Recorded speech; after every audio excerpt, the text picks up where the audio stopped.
Olá, meu nome é Luiz Pereira e é mais uma vez com prazer que eu venho aqui para trazer algumas informações e fazer algumas reflexões sobre mais uma aula da Escola de Aprendizes do Evangelho.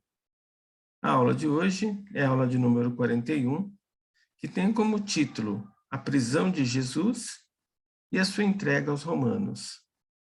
Eu preparei aqui alguns slides que quero utilizar para facilitar o acompanhamento da aula por vocês. Como eu falei, então, o título é Prisão de Jesus e entrega aos romanos. E no primeiro slide, eu quero aqui trazer para vocês alguns comentários sobre a missão de Jesus. Jesus, como todos nós, é um espírito que também evolui, que também precisa se refinar para alcançar o reino dos céus. Logicamente, ele foi um avatar do divino muito mais refinado do que nós, por ser um espírito bem mais evoluído do que nós.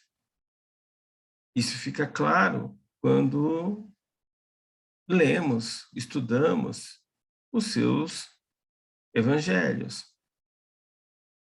E a missão dele, quando aqui encarnou, foi justamente trazer uma nova proposta de vida, que é viver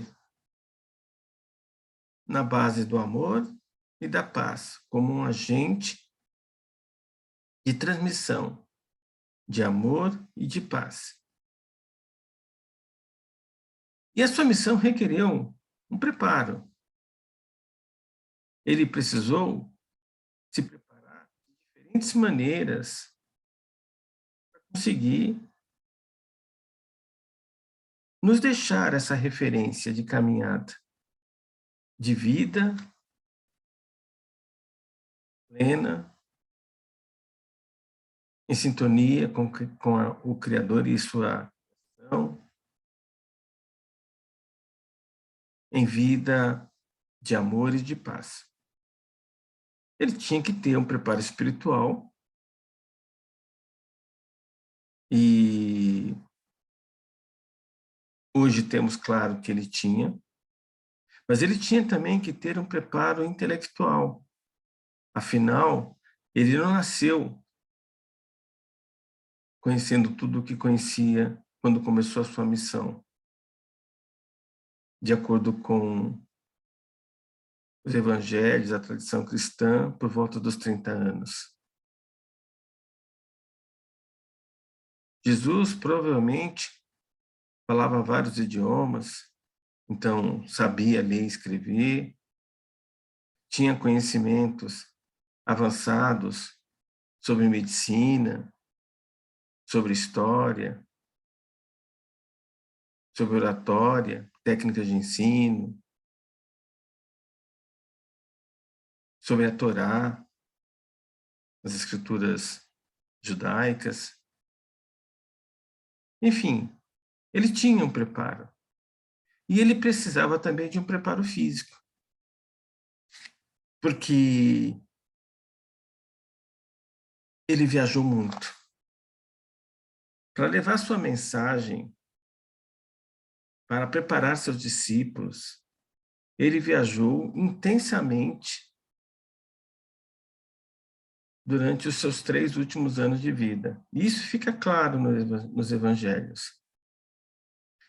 Ele não se mantinha em uma cidade. E se nós lembrarmos, na época em que Jesus viveu, nós não tínhamos estradas como temos hoje. Estradas pavimentadas, com iluminação, com locais de alimentação, de estadia. Na época, Jesus não tinha nada disso. As estradas eram normalmente trilhas que cruzavam terrenos rochosos, desérticos, locais ermos, sem infraestrutura nenhuma, sem alimento, sem local para dormir.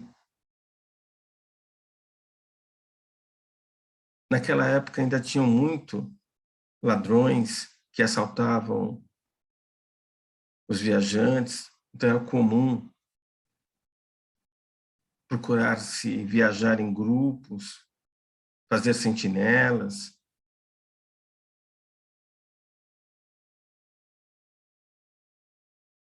Então a missão de Jesus, além de ser uma missão difícil, porque falar de paz e amor no tempo que Jesus nasceu era muito difícil. Se hoje nós já temos dificuldade, imagine na época de Jesus. Um local, Palestina, dominada por um povo estranho aos judeus, que cultuavam outros deuses, que tinham outros valores, outra cultura. E se nós lembrarmos que toda Israel da época, há mais de 700 anos, vivia dominados por outros povos, se nós lembrarmos que eles ansiavam por se livrar de serem controlados política, religiosamente e socialmente por outros povos, nós teremos uma ideia que o quão difícil foi Jesus levar uma mensagem de paz e de amor para um povo que sofria há centenas de anos como colônia, pagando impostos, sendo subjugados por outros povos. Então, Jesus, quando trouxe essa nova visão, essa nova consciência, teve, além do preparo espiritual que é evidente, teve que se preparar também intelectualmente e fisicamente para cumprir a sua missão quando aqui esteve encarnado. Jesus viveu na região que nós conhecemos como Palestina, onde hoje é Israel, Jordânia. Na época de Jesus, essa região da Palestina era dividida em 3 grandes partes. A Judéia, era onde ficavam os judeus mais ortodoxos, a Galileia, onde nós tínhamos uma outra região judaica menos ortodoxa, e nós tínhamos aqui a região da Samária, que também tinham bastantes cidades judaicas, mas que também tinham muitas cidades cananeias, e então nessa região aqui era comum, além do culto a Javé, nós também encontrarmos templos dedicados a El, a Baal, Astarô, Moloque, herança da civilização cananeia e da influência dos fenícios. Então, essa região não era uma região bem vista pelos judeus. E toda essa região aqui que compõe a Palestina estava cercada por outros povos, Fenícia, Síria, as Decápolis gregas, Pérea, mais abaixo Egito, enfim, toda essa região aqui estava dominada pelo povo, pela civilização romana. Lembrando que, antes dos romanos, essa região foi invadida e dominada por outros povos. Começou com os assírios, depois fomos para os babilônios, depois foi invadida pelos persas, depois pelos gregos, depois pelos sírios e depois pelos romanos. Como eu falei, foram 700 anos, quando Jesus nasceu, de domínio de outros povos. E até hoje, essa região sofre problemas de território, de disputas por território, porque é uma região que conecta a África com a Ásia e com a Europa, uma região de passagem, uma região estratégica que, para o bem e para o mal, vários povos durante os séculos quiseram controlar. Mas, enfim, Jesus, como eu já coloquei, viajou o tempo todo. Depois que ele foi batizado aqui por João Batista, seu primo, ele foi para o deserto, passou 40 dias, retornou e começou aí, a partir daí, a formar o seu discipulado. E não parou mais de viajar. Então, depois que ele foi batizado mais ou menos nessa região, ele, com seus discípulos, foi para a região de Betsaída, e aí conheceu Pedro, Tiago Maior, já conhecia o André e João do batismo, porque André e João eram discípulos de João Batista. E aí começou, então, a formar seu discipulado, foi para Bodas de Canaã, passou por Cafarnaum, enfim, Querazim, Magdala, toda essa região, Nazaré, toda essa região aqui, né, é a região natural de Jesus. Hoje, os estudiosos acreditam que Jesus realmente foi de Nazaré. E Belém foi mais uma construção feita pelo evangelista Mateus para se fazer cumprir as escrituras. Mas não fazia sentido, né, Jesus ter nascido em Belém se ele era conhecido como Jesus de Nazaré. Ah, mas ele nasceu em Belém e foi criado em Nazaré. Mesmo assim, né, o nascimento dele em Belém, com a justificativa de um censo, não é lógica, porque na época de que Jesus nasceu, o censo foi feito por volta de 4 a 6 anos antes do ano zero.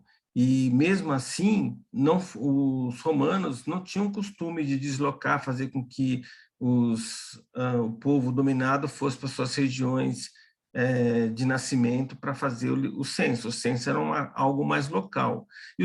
Como os romanos documentavam tudo, né, fica-se improvável Jesus ter nascido em Belém só por causa de um censo, de um recenseamento. Né? Acredito que foi mais uma questão de mitologia, de compatibilização com a questão das profecias de Isaías. Então, Jesus, né, nessa região aqui, ele escolheu os seus discípulos, com exceção de Judá, porque Judá era um judaísta, era um comerciante da região da Judéia. Todos os outros 11 discípulos eram, pelo menos os discípulos citados na Bíblia, eram da região da Galileia. Então, depois que Jesus participou da festa de Canaã e fez o primeiro milagre, ele foi para Jerusalém, né, passando pela região da Samária. E ele não parou mais de viajar, mesmo porque a cidade de Jerusalém, a cidade santa para os judeus, tinha que ser visitada ao menos 3 vezes por ano. Então, as festas obrigatórias para todo judeu era a Páscoa, depois a festa de Pentecostes, 50 dias após a Páscoa, e depois a festa de Tabernáculo, que é mais uma semana de comemoração em outubro. Até hoje são as 3 comemorações principais dos judeus daquela região. E até por uma questão da Torá, era colocado que os judeus, todo judeu deveria ir 3 vezes ao ano na cidade de Jerusalém.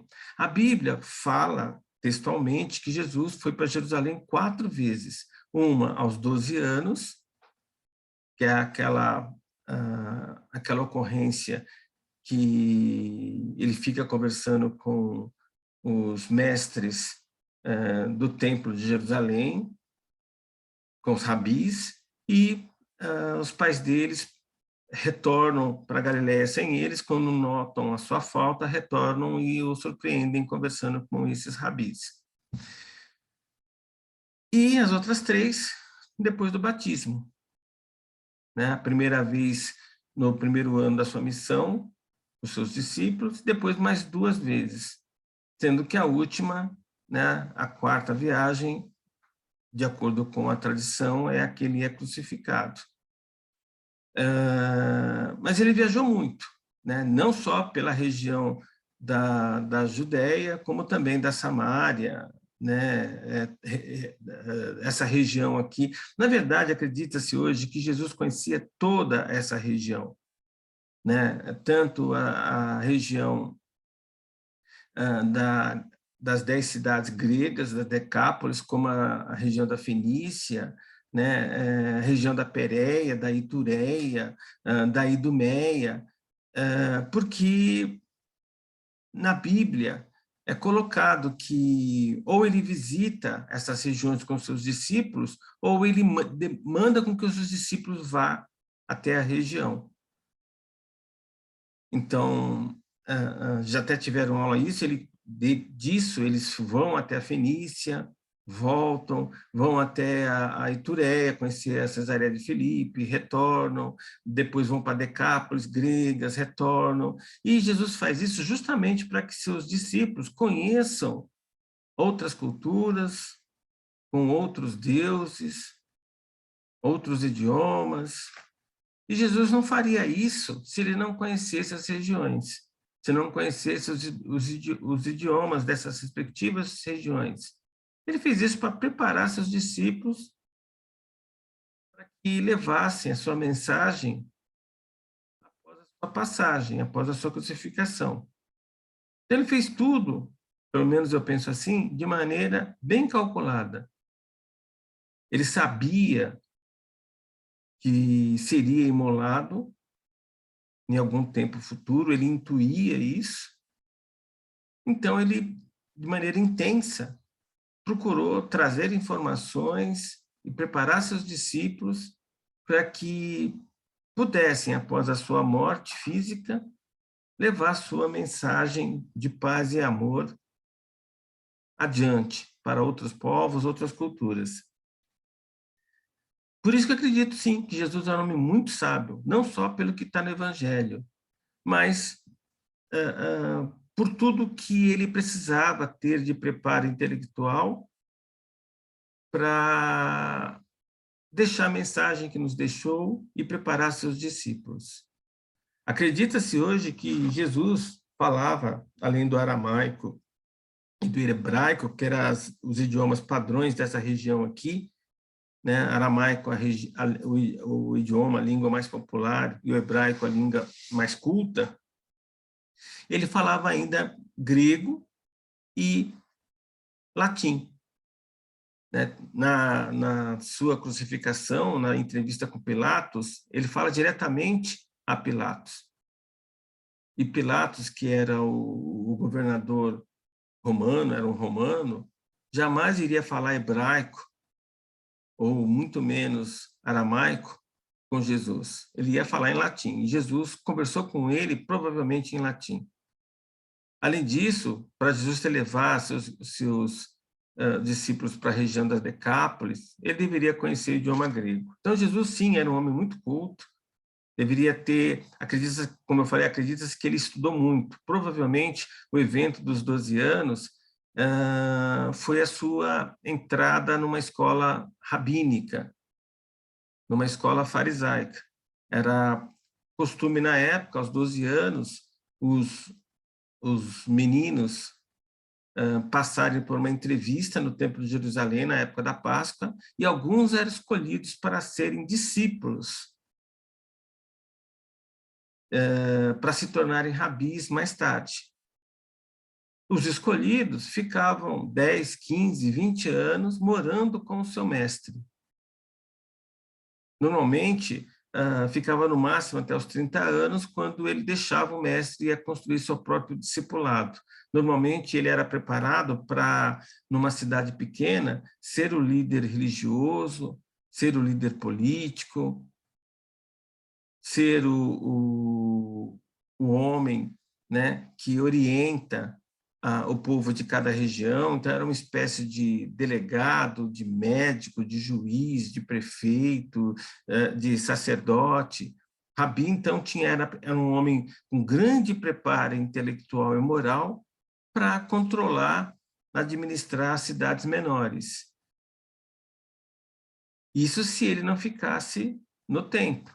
Não é que no templo de Jerusalém, normalmente ficavam aqueles discípulos que tinham uma família já de classe social mais elevada, mais influente. Os rabis que não tinham essa origem, tinham famílias menos conhecidas, ficavam normalmente em cidades menores, trabalhando em sinagogas das cidades menores.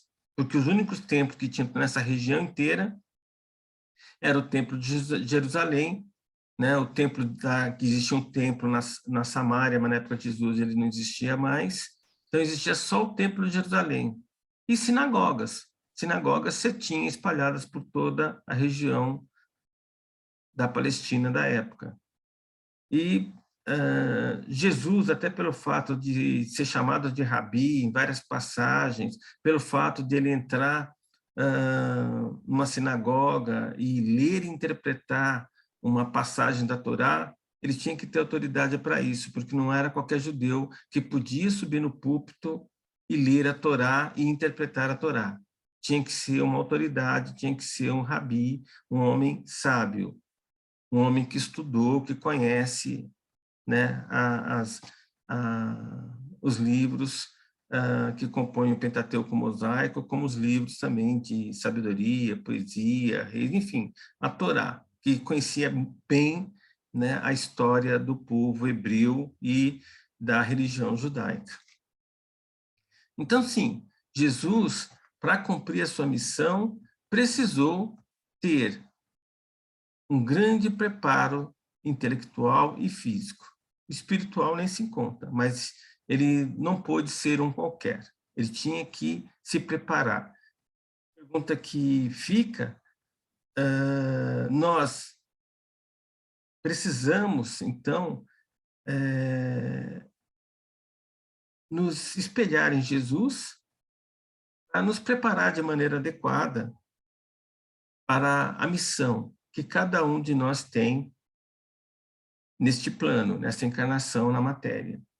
E essa missão não precisa ser uma missão vigorosa, como a Jesus teve. Pode ser uma missão simples, como ser um bom pai, uma boa mãe, um bom esposo, esposa, um bom filho, filha, um bom funcionário. Ou seja, fazer o melhor que nós pudermos fazer para honrar a oportunidade que temos de estar aqui encarnados, procurando nos melhorar em espírito cada vez mais. Então, Jesus, sim, tinha o preparo adequado, e esse preparo não veio de graça. Ele teve que conseguir conquistar as características adequadas para poder cumprir a sua missão. Bem, falando um pouco do Templo de Jerusalém, o Templo de Jerusalém ficava em Jerusalém, na cidade de Jerusalém, que na época de Jesus era uma cidade que girava em torno de 60 a 70 mil pessoas, mas que em época de festa chegava a dobrar, até mesmo a triplicar em épocas de festa como a da Páscoa ou da festa de Tabernáculos. Era um símbolo do judaísmo e funcionava como um centro religioso, político e comercial. Centro religioso, porque lá, de acordo com a Torá, todo judeu deveria ir para fazer oferendas de agradecimento a Javé. Política, porque lá ficava o Sinédrio, o centro político, o centro de decisões judaicas, porque os romanos controlavam a região, mas deixavam com que a administração fosse feita pelos líderes do povo conquistado, desde que os impostos fossem pagos. Então, os judeus continuavam com seu rei, o Herodes, os judeus continuavam com a possibilidade de cultuar Javé em seus templos e sinagogas, mantendo a sua cultura, seu hábito de vida, desde que pagasse os impostos devidos. E é isso que incomodava os judeus, porque eram impostos abusivos. E também um centro comercial, porque no Templo de Jerusalém era um shopping da época, principalmente nas festas, mas mesmo em períodos normais, sempre se encontravam no templo casas para câmbio de moedas. A gente tem que lembrar que Jerusalém era uma cidade comunitária, onde você encontrava, além dos hebreus, você encontrava outros povos, romanos, gregos, né, turcos, enfim, era uma cidade bastante conhecida na época e visitada por outros povos. Então, Jerusalém era o centro, era a cidade de referência, e o templo, como ficava nessa cidade, ele concentrava todo o poder dos judeus. Tanto que é assim, né, que toda vez que os povos invasores precisavam demonstrar poder, eles destruíam o templo de Jerusalém. Foi assim com os babilônios. Jerusalém só não foi destruído antes pelos assírios, porque os governantes da época dessa invasão resolveram pagar os tributos e a cidade foi poupada, o templo foi poupado, mas que os babilônios não teve jeito, né? Eles acabaram sendo escravizados, levados para a Babilônia, aí começa o exílio da Babilônia e o templo é destruído. Foi reconstruído pelos romanos, cerca de 100 anos, quase 100 anos antes de Jesus nascer, e foi destruído pelos romanos, mais ou menos uns 30 anos, 35 anos após Jesus ser crucificado. Então, sempre que precisavam demonstrar poder para os hebreus, o povo invasor destruía o templo, como uma demonstração de força. O Grande Sinédrio era composto por 72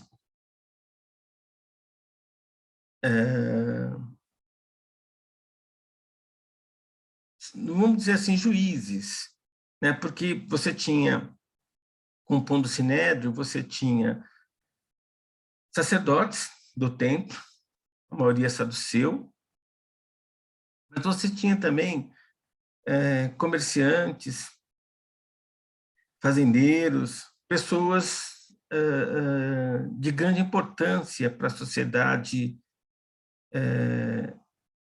hebraica, né, para os judeus. Então, normalmente, quando um membro do Sinédrio fazia passagem, outro era escolhido, era votado para pertencer ao Sinédrio. Tinha que ser alguém de reputação ilibada, com mais de 40 anos, que fosse homem e de crença judaica, para pertencer ao Sinédrio. Então, esse tribunal que decidia tudo que fazia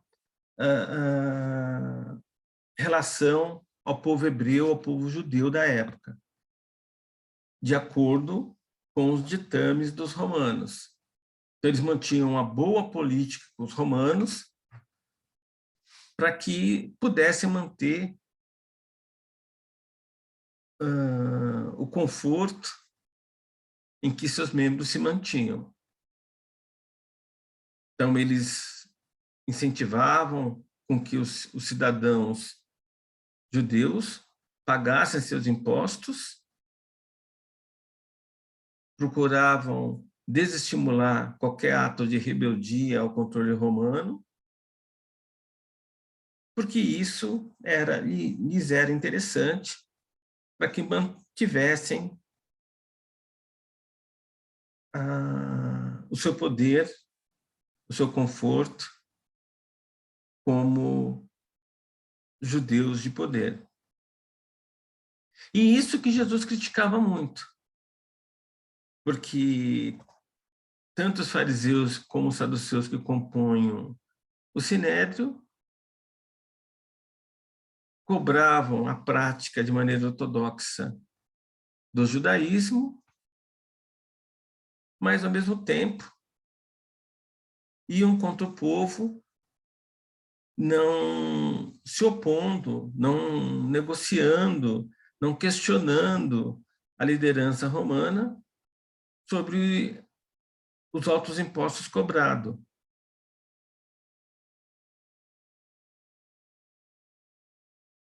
Também nesse templo, além do Sinédrio, ficava as escolas rabínicas, os seus respectivos mestres.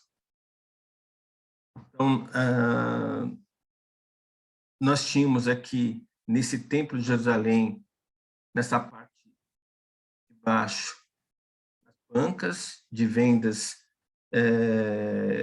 de animais e ervas e incensos para as ofertas, para as oferendas a Javé, para as cerimônias. Nós tínhamos aqui as casas de câmbio e também, né, no interior desses prédios, nós tínhamos as salas onde eram preparados os novos rabis. Aqui nós teríamos o templo, onde só sacerdotes entravam, e nesse outro prédio maior ficava, então, um sinédrio, numa sala ampla, né, onde todos ficavam sentados, daí o nome de sinédrio, né, Assembleia dos Sentados. As escolas rabínicas, então, ficavam nesse prédio menor. Aqui nós temos o Pátio dos Gentios, onde ficavam aqueles que não eram judeus, mulheres também, e aqui o Pátio dos Judeus. Jesus tinha vários amigos aqui. Isso é mais um handicap para aqueles que acreditam que Jesus passou muitos anos no templo. Jesus conhecia José de Arimateia, que era um rico comerciante que fornecia roupas e alimentos para os romanos, para os soldados romanos, e que era membro do Sinédrio. Jesus conhecia Lázaro, que era um grande fazendeiro, proprietário de terras, que não era membro do Sinédrio, mas era um homem rico. E Jesus conhecia Nicodemos, que era um sacerdote que fazia parte do Sinédrio.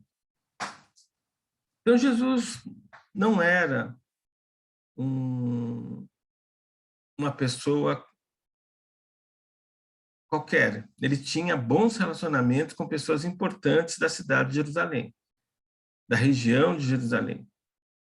O que corrobora a ideia, então, que ele realmente passou vários anos e era uma pessoa respeitável, respeitada pelas autoridades judeias. E por isso, até ele conseguiu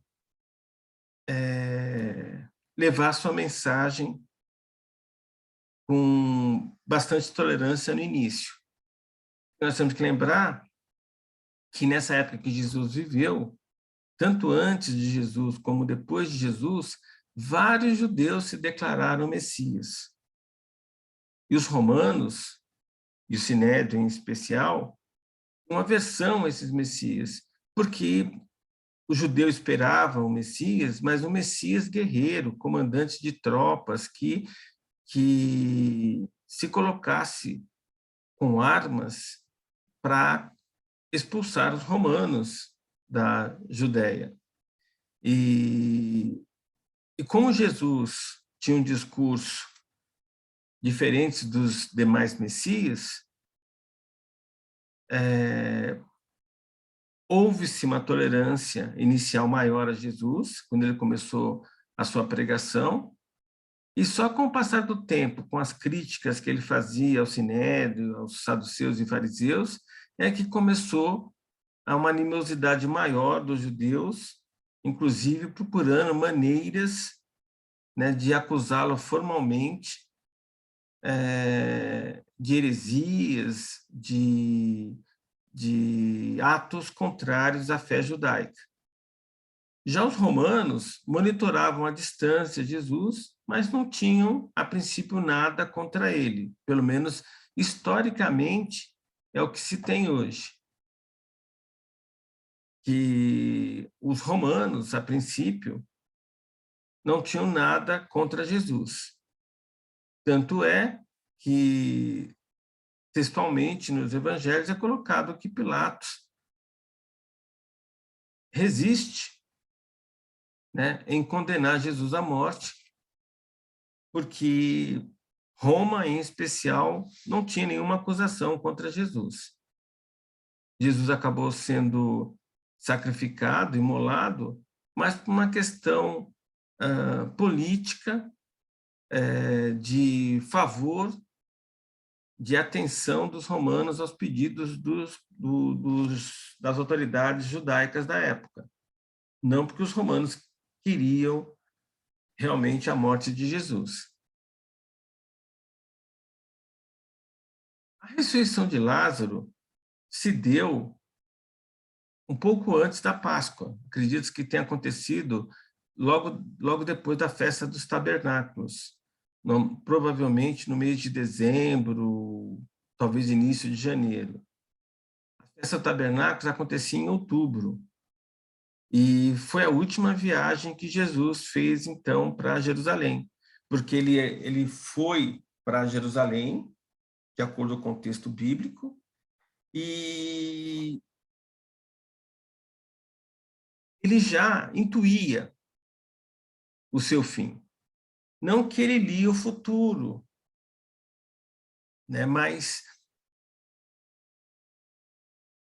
ele é considerado um profeta pelos judeus porque ele era um homem sábio, que, na visão dos judeus,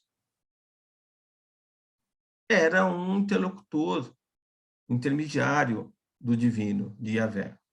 E até hoje eles têm essa ideia. Mas não que Jesus fosse um adivinho. Os judeus não vê profeta com essa propriedade. Nós, do Ocidente, é que temos a ideia de sempre colocar para o profeta a capacidade de ler o futuro, de ver o futuro. Na verdade, o futuro é construído por nossos atos e ele não está definido, não existe um destino definido. Existe uma destinação. Jesus definiu uma missão para ele, ou intuiu o que ele tinha que fazer. E quanto mais consciência se tem do mundo que nos cerca, maior é a capacidade de antevermos os fatos.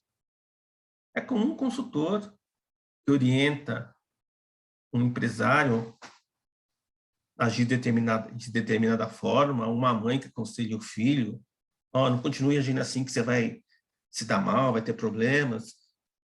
Então Jesus antevia por tudo que estava acontecendo naquele momento, naquele seu último ano de pregação, que seu fim estava próximo. Mas mesmo sabendo disso, ele não desistiu daquilo que ele enxergava, entendia como sua missão. Porque nos últimos anos, primeiros anos, ele era acompanhado por grandes multidões, muitos seguidores. Na verdade, o número de 12 discípulos é mais um número alegórico, advindo das influências da Mesopotâmia, principalmente da Babilônia, que os hebreus trouxeram, né, da cultura mesopotâmica. Mas acredita-se que Jesus teve muito mais de 12 discípulos. A própria Bíblia fala, em determinados momentos, até de 700 discípulos, milhares de seguidores. E só que no último ano, esse número caiu muito, justamente por causa dos messias, dos judeus que se colocavam como messias, que eram crucificados pelos romanos, e pelas investidas que o Sinédrio estava dando, monitorando os atos de Jesus, procurando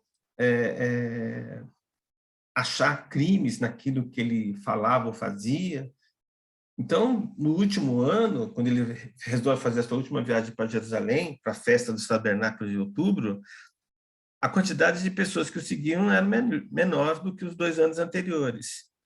E por tudo que estava acontecendo, ele intuía que provavelmente era um risco muito grande e ele seria preso quando entrasse em Jerusalém. Mas mesmo assim ele não desiste e vai para a festa dos tabernáculos. Depois da festa, ele fica na periferia de Jerusalém, nos vilarejos, cidades em torno de Jerusalém,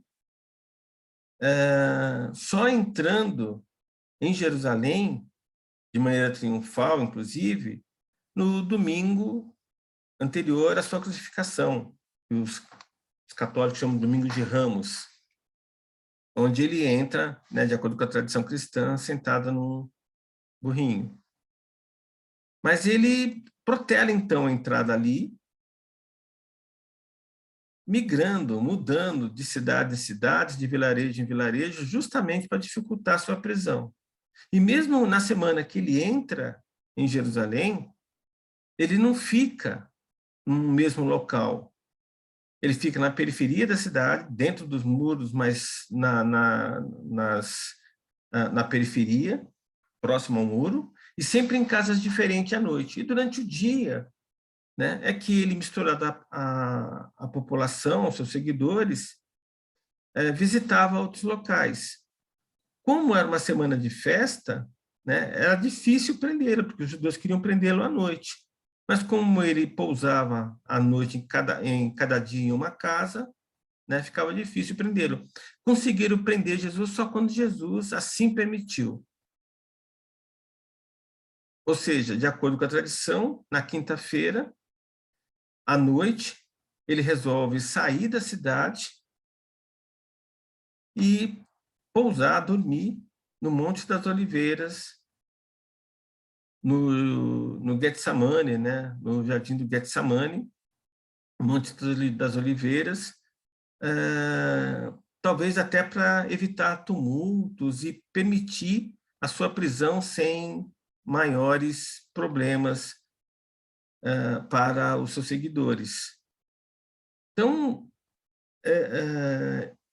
quando eu vejo isso, mais eu admiro Jesus, porque ele sabia entendia, intuía o que estava para acontecer, mas ele não desistiu da sua missão. Então, a festa dos tabernáculos foi o motivo primeiro que fez com que Jesus fosse para a região da Judéia, fosse para a cidade de Jerusalém. E depois dessa festa, ele ficou então na periferia de Jerusalém.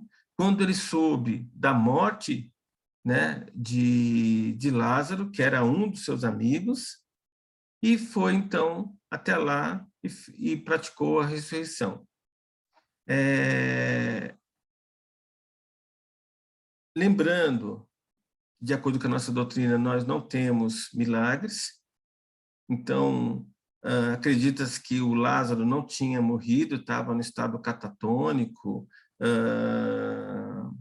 mesmo porque, né, existem passagens de outras ressurreições feitas por outros personagens bíblicos. Então, no Antigo Testamento existem ressurreições. Pedro, nos Atos dos Apóstolos, também ressuscita outras pessoas. Então, na verdade, o que entende-se hoje é que Jesus, né, removeu Lázaro de um estado que parecia morte para os seus próximos, para seus parentes, mas que era um estado de letargia, né, de aparente morte. E depois, então, dessa ressurreição, desse prodígio, ele ficou muito mais conhecido. Tanto é que ele vai para Jericó, que é uma cidade próxima de Jerusalém, mas ele não vai para a estrada principal, ele vai para uma estrada secundária. E depois, né, quando ele retorna para Jerusalém, resolve entrar na cidade, ele entra na cidade durante o dia, no meio da multidão. Porque após essa ressurreição de Lázaro, o Sinédrio, né, ficou ainda mais certo que tinha que dar um basta em Jesus, porque estava ficando muito poderoso, muito famoso, e estava criando problemas sérios para o Sinédrio, porque ele questionava os custos que o Sinédrio cobrava, né, que os sacerdotes cobravam dos judeus para as oferendas, para as cerimônias, e, além disso, também criticava com relação a não diálogo de questionamento dos romanos sobre os impostos cobrados. Então, o Sinédrio, né, está no centro dessa prisão de Jesus. Existem algumas teorias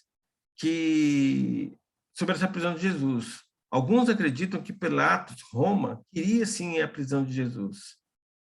Outros acreditam que quem queria a prisão de Jesus era o Sinédrio, era a alta sociedade judaica da época. E tem outros que acreditam que tanto Pilatos, que era o governador romano, como os judeus, né, na figura do Sinédrio, também queriam a prisão de Jesus. Eu entendo, a opinião minha aí, que, na verdade, quem queria realmente colocar fim na missão de Jesus foi o Sinédrio, mas como eles não tinham poder de plena de morte sobre um judeu, eles precisavam da autorização dos romanos, eles instigaram, pressionaram com que Roma, né, aceitasse a pena de morte que foi declarada a Jesus.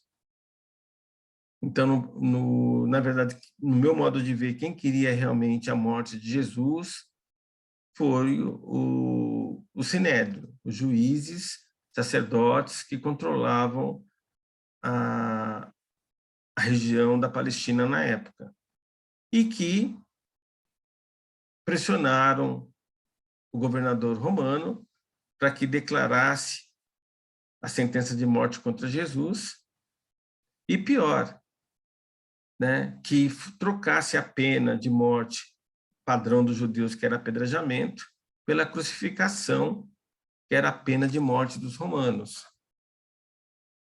promovendo isso através de uma troca com um prisioneiro romano, de acordo com a tradição, que era Barrabás.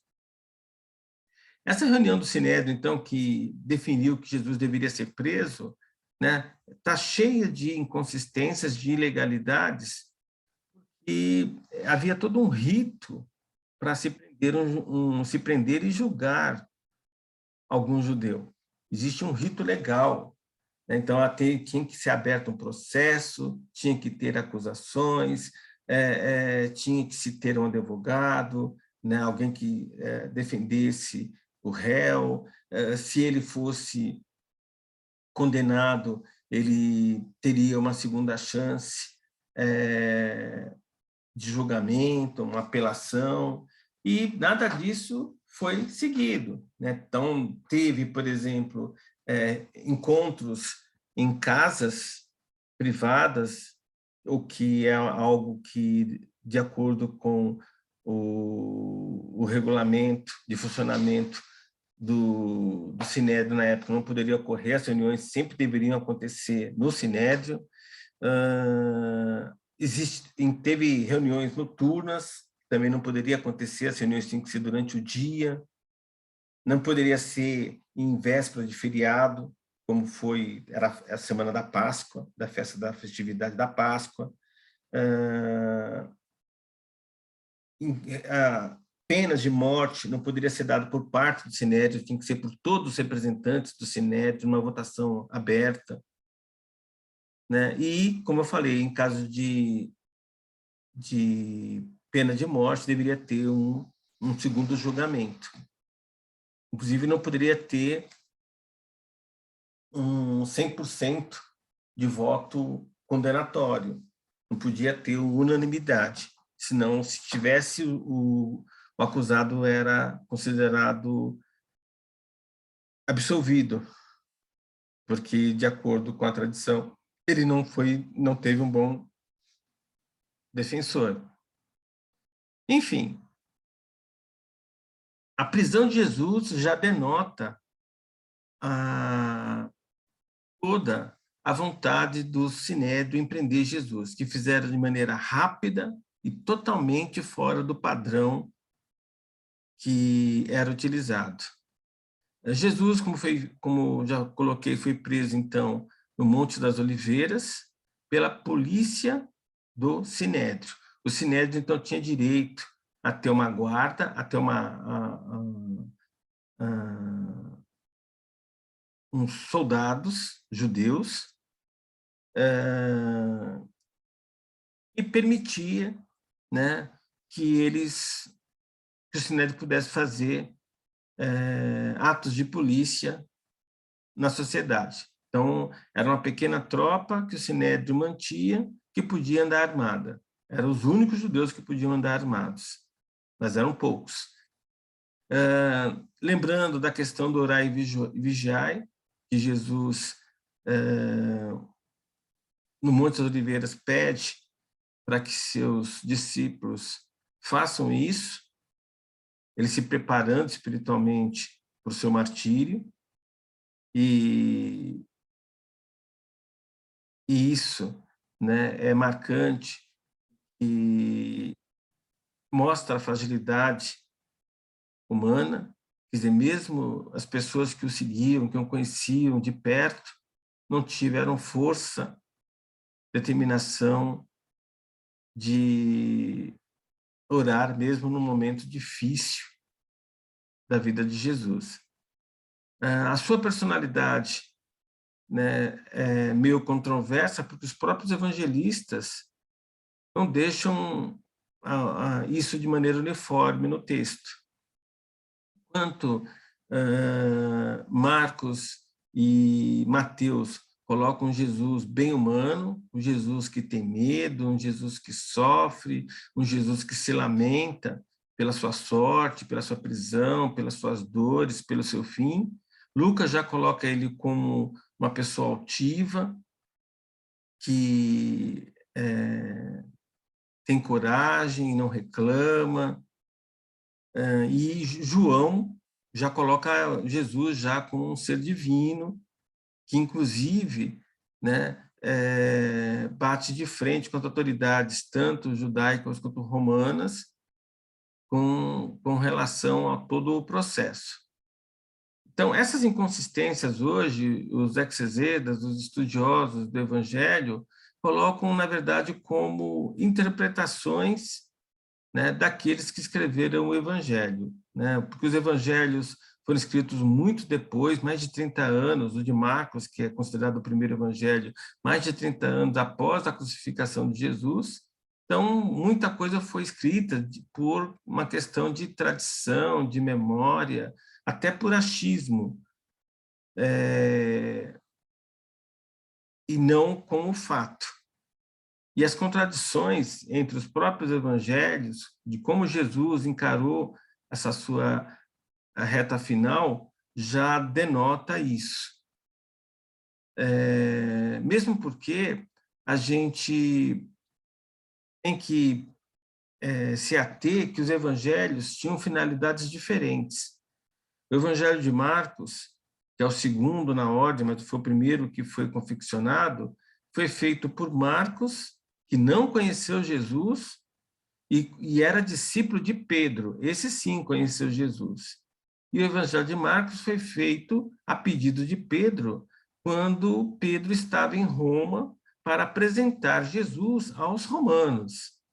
Então, ele tem toda uma colocação de textual para apresentar a história, a mensagem de Jesus aos latinos, aos romanos, um povo que tinha uma cultura completamente diferente dos judeus. Já o Evangelho de Mateus, este sim, né, é focado no povo judeu, em converter o povo judeu ao cristianismo, a mensagem de Jesus. É um outro enfoque. O Evangelho de Lucas, que é o terceiro, na ordem da Bíblia, dos Evangelhos e na ordem também de escrita, já é um evangelho destinado aos gentios, aos povos que não eram judeus.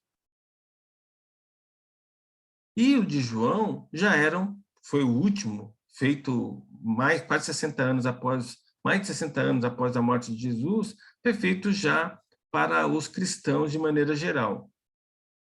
Então, eles tinham públicos diferentes, finalidades diferentes. Então, é razoável pensar-se que a descrição de Jesus se coloca mais como algo do escriba que escreveu o livro, do que refletir a realidade dos fatos de como era Jesus. Lembrando que os evangelhos são atribuídos aos evangelistas Marcos, Mateus, Lucas e João, mas sabe-se que hoje que esses evangelhos provavelmente não foram escritos de maneira plena por eles, porque nos evangelhos existem estilos de escritas diferentes, formas de se contar um fato diferente, e acredita-se que foram utilizados escribas, que era algo muito comum na época. Ou seja, alguém ditava-se o texto para o escriba escrevia, e depois o escriba lia o que escrevia para ver se tinha aprovação daquele que ditou o texto. Então, o estilo de escrita mudava de acordo com o escriba, com a forma como o escriba colocava. Então, acredito que o evangelho de Marcos e de Mateus, principalmente esses dois, tiveram a participação de 2, 3 escribas, pela forma diferente de escrita que é encontrada no evangelho. Já o de Lucas é mais uniforme. Então, acredita-se que foi um único escriba que fez isso. Ou nem teve escriba, porque Lucas era um dos evangelistas que sabia ler e escrever.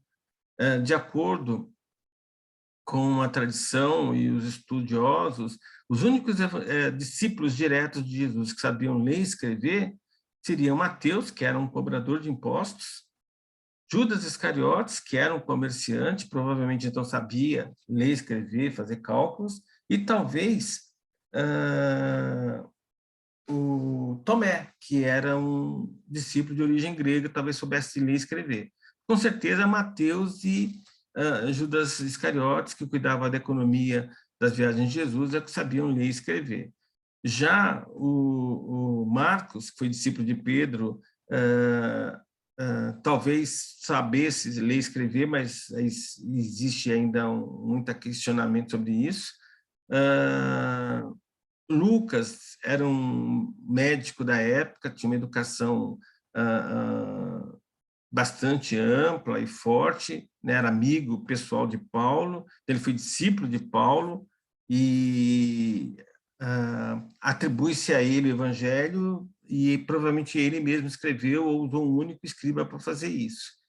E o Evangelho de João, provavelmente, aí, com toda certeza, foi um escriba, porque o João já tinha 100 anos, mesmo que ele tenha aprendido a ler e escrever, ele teria muita dificuldade, pela idade, em fazer isso. Então, provavelmente, ele fez uso de um ou mais escribas para fazer seu Evangelho.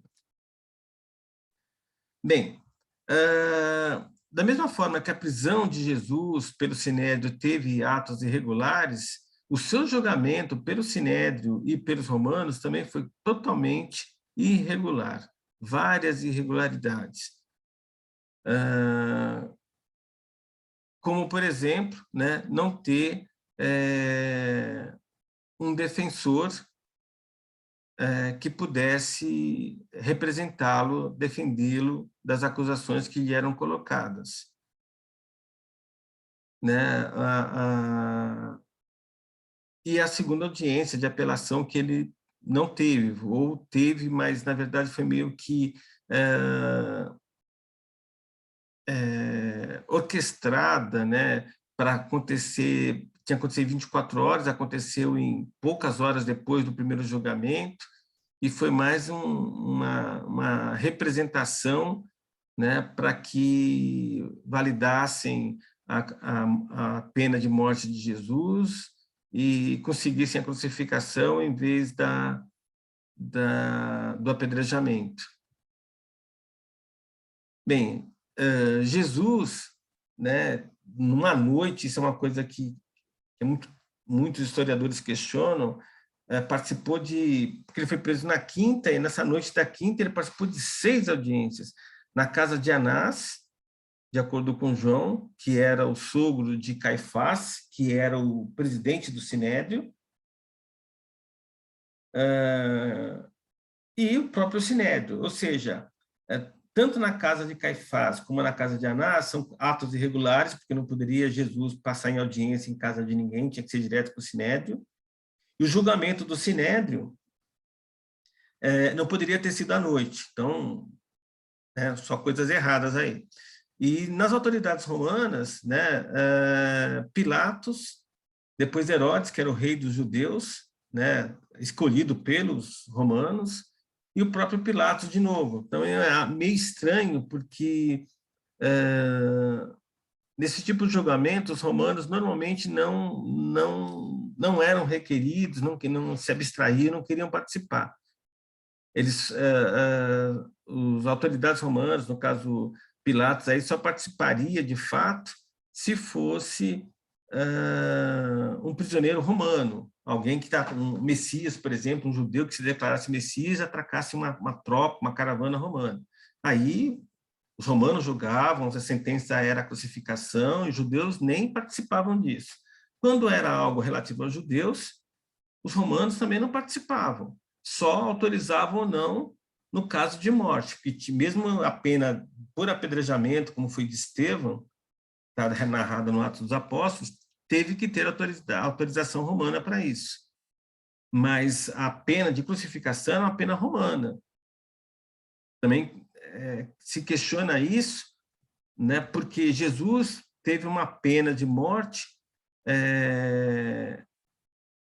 que os romanos é que concediam essa pena de morte de crucificação. E aí, a justificativa é que Barrabás, que era um criminoso, um acusado de morte, condenado de morte pelos romanos, foi trocado por um condenado de morte dos judeus. E aí as penas foram trocadas.